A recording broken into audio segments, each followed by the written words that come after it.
Hi there, welcome to my channel Mandu to Fundu. In this video, I'm going to discuss about the implementation of insert, delete and GetRandom APIs for randomized set object. Let's look at the problem description. We have to implement the randomized set class. So that randomized set have a constructor and then an API for inserting, removing and getting the random number from it. And for insertion, if the element being inserted is already existing in the set, we have to return false, otherwise we have to return true. For the remove API, the element being deleted is not present in the set, we have to return false, otherwise we have to return true after successful deletion. Get random number will return one of the elements randomly, and we must implement the functions with average order of 1 time complexity. So the constraints are the value, the data value is ranging from -2 power 31 to 2 power 31 minus 1. At most 200,000 calls will be made to insert, remove and get random number. There will be at least one element in the data structures when get random is called. So we do not have to check the empty conditions inside that API. Let's look at the approach to implement these APIs for a randomized set. The insert, delete and get random element operations need to be done in constant time. The get random API should have an ability to read data at a random location in constant time. Which data structure provides that support? So if we use an array and if we have an index for an element that we are going to access, we should be able to retrieve the data in a constant time. To meet that requirement, we will be using an array in the randomized set object. And then whenever we do insert or delete, we want to check whether it exists already or not. For that, we cannot use array, but we can use the hash table, which does the lookup in order of 1 time complexity. So we use hash map.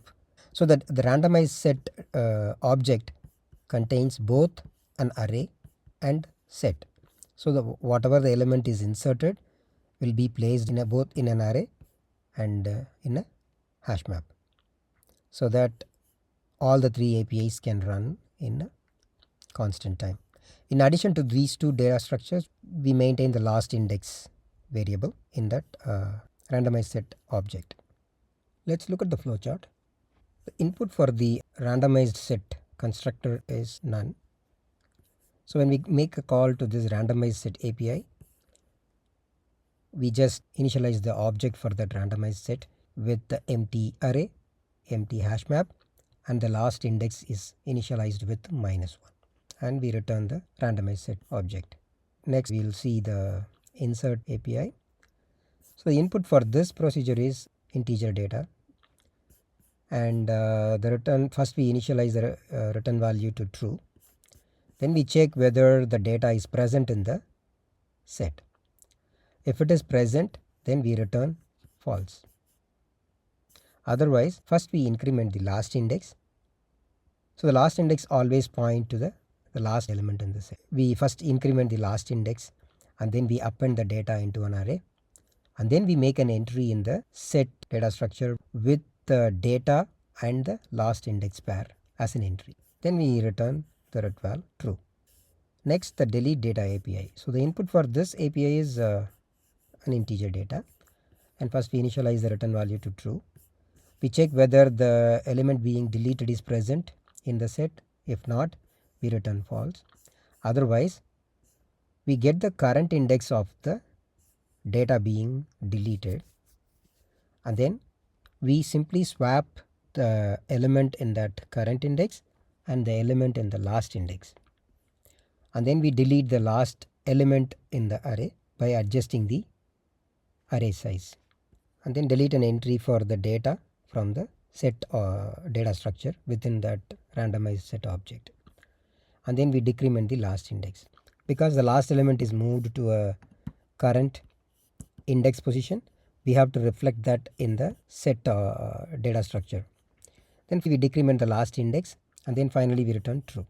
Next API is the GetRandom API. So in this input is none, and we generate the random number between 0 to the last index value. We return the value whatever is pointed by that random number inside that array, and we return the return. Let's move on to coding.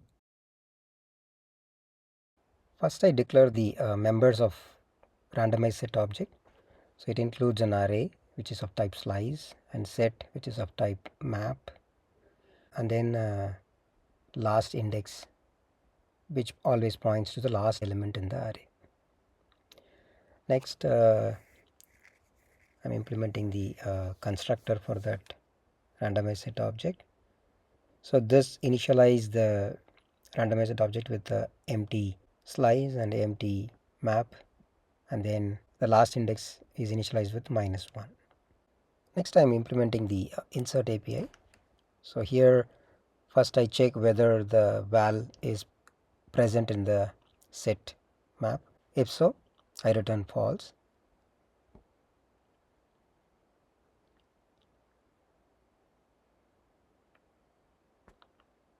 Otherwise I increment the last index, append the value to the array. Next I am adding an entry into the hash map where the val is a key and the index of that val in the array is a value. Then I return true. Next I am implementing the remove API. Here I check whether the element being removed is existing in the set. If not, I return false. Else, first thing I do is find the last element in the array. We can use the last IDX to index into that array and get that value, and then assign that last element into the index where the current element being deleted is present. That is current IDX is pointing to. So we are assigning that, and then we have to reflect the current index of the last element in the set data structure also. So we have to assign the current ID for the last element, and then delete the value from the set data structure and adjust the array size, then decrement the last IDX value, and then finally return true. Then I am implementing the GetRandom API. So here I get the index by generating the random number between the range 0 to the last IDX plus 1, using that value to index into the array and return the value. Next I am going to run the test cases. Compilation error. I missed the curly bracket. Let me fix this as well. Let me declare the current IDX and OK outside the if block.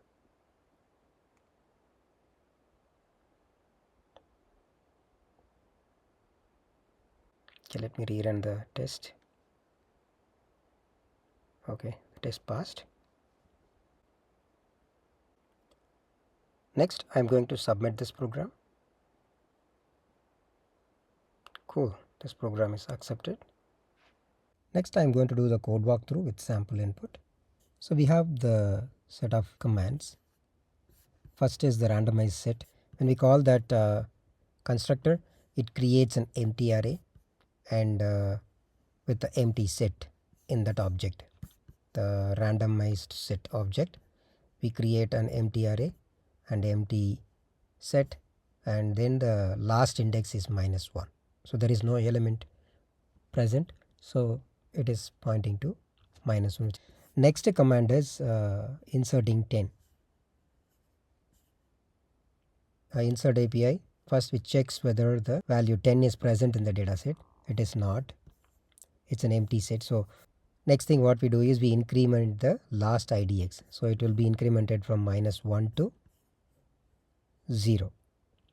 Okay. So 0 is the position for the value 10 in the array. Once that is done, next we add an entry in the set for that value. So the set entry contains, for each value, it contains the corresponding index position in the array. So in this case, the index at index 0, the 10 is present. So we create an entry in the set object and we return true. Next we attempt to delete number 20. So first we check whether that 20 is existing in the set, but it is not. So this is equal to false, so we return false back to the caller. Next we insert number 20. So we look up again in the insert call, it doesn't exist, so we simply increment the last IDX, so it becomes 1, and then we add that value to the array. 10 and 20 is there, and then we create an entry for the value 20 in the set data structure.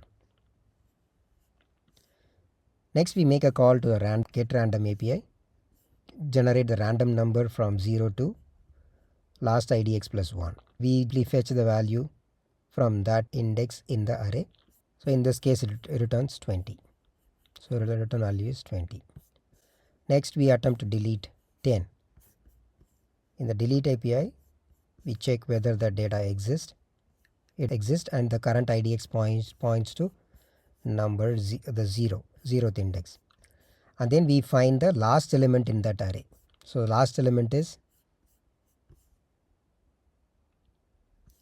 20. We simply assign the last element into the position where the element being deleted is present, that is pointed by the current IDX in the array. Then we updated the last element's index value in the set data structure. So we have assigned the current IDX to as a value for the key last element. Then we delete the actual value needs to be deleted from the set data structure, and then we decrease the array size, and then we decrement the last index, and then finally we return true. Next we insert 20. So we check whether the 20 exists already. Yes, it is. So we return false. Then we make a GetRandom call. So we have only one element in the array. So the GetRandom API make a call from 0 to 1. Generate the random number between the range 0 to 1, and then we return the value present in that index location in the array. So in this case 20. Next I'm going to do the time and space complexity analysis for this solution.